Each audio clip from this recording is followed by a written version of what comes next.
قصة اللبادين قادين وحي تاهي دحل بخيل نما دحل بخيل نما دحل تويا بخيل نما دحل تويا هانتي والله اسكا دحلا عذر قارنا والله اسكا دحلا لكن بخيل نما الله اسكا دحل لما شيغين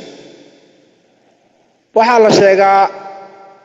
nin ayaa wuxuu u soo martiyay nin saaxiib isaga la ah martiba inoo timid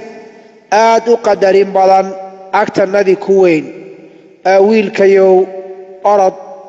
oo bax magaalada iyo suuqa tag hilib inooga soo iibi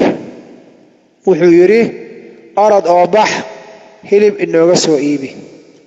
wiilkii yaraa ayuu wuxuu u diray inuu hilib u soo iibiyo martidii iyo aabihiiba wuxuu ku yiri oradoo tag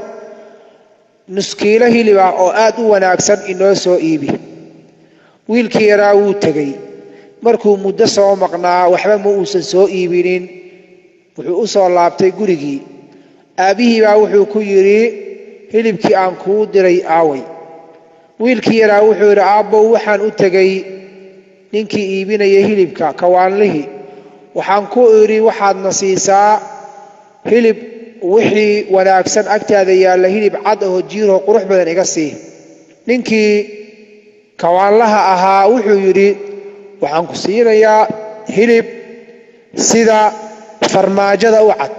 baashan jubniga carabta u yaqaanaan farmaajo la yiraahdo ee rootiga lagu cuno hilib noocaasi u cad baan ku siinayaa waxaan isiri buu yiri aduuba wax cad ku siinaya hilib cad ku siinaya sida oo farmaajada oo kale aan dukaanlaha u tago farmaajada ka iibsado aduuba isiinaya hilib sida farmaajada u cad dukaanlaha intaan u tago farmaajada lafteeda maan iibsado waan baxay buu yiri dukaanlihii baan u tagay waxaan ku orinayahow farmaajo nooca aad haysamida ugu wanaagsan isii wuxuu yiri buu yiri waxaan ku siinayaa farmaajo sida bariiska oo kale farmaajo sida bariiska oo kale ayaan ku siinayaa waxaan niyada iska iri buu yiri haddii uu isiinaya farmaajo sida bariiska oo kale maalintan dukaanka hebel taga ka iibiye bariis dukaankii hebel baan tagay waxaan ku warniyahay bariis wanaagsan isii wuxuu igu yiri buu yiri waxaan ku siinayaa bariis sida biyaha cad oo kale ah biyaha saafiga oo kale waxaan niyada iska iri buu yiri hadduu bariis sida biyaha u cad isiinayo gurigannagiiba biyo aad u qurux badan oo cadaan badan oo nadiif ayaa yaalo marka aabbo waan soo laabtay waxna ma aanan soo ii cadaan la sheegan guriga way yaalaan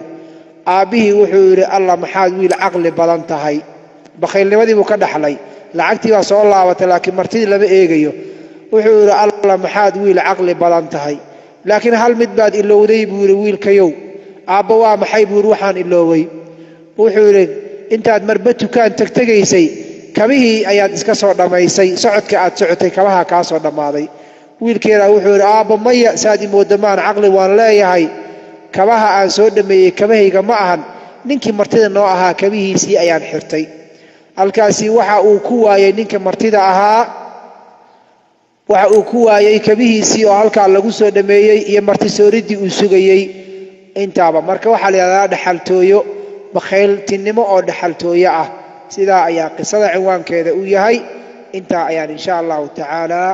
labadii qiso caawa aan idinkugu tala galay